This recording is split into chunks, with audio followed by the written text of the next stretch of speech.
it can happen to you. Like so. And the second thing you need to do is cough. And cough from the bottom of your stomach. As if you want to take your intestines out from your mouth. When you're Anda mungkin pernah mendengar video tadi, yaitu video yang menganjurkan kita untuk melakukan self CPR dengan cara batuk atau RJP batuk, resusitasi jantung paru dengan cara batuk. Itu ngawur besar, salah besar. Karena apa?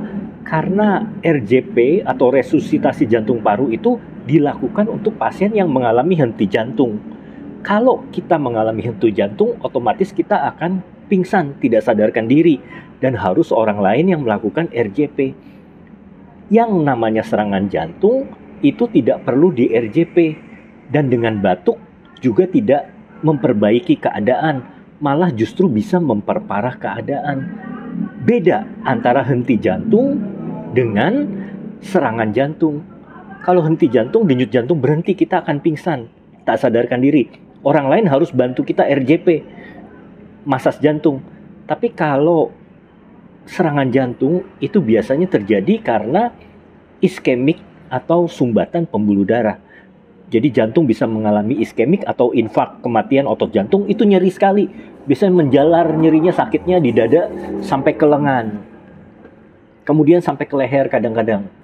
Dan keringat dingin. Nah itu kita, apa yang harus kita lakukan? Nggak usah pakai batuk-batuk segala, malah tambah kacau nanti.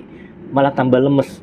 Kita harus cari pertolongan, cari bantuan orang untuk kita dibawa ke rumah sakit supaya kita ditangani oleh dokter, diberikan obat-obatan.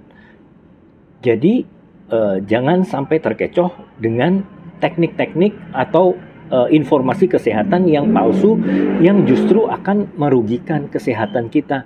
Kalau kita kena serangan jantung terus kita repot batuk-batuk sendiri, itu membuang waktu.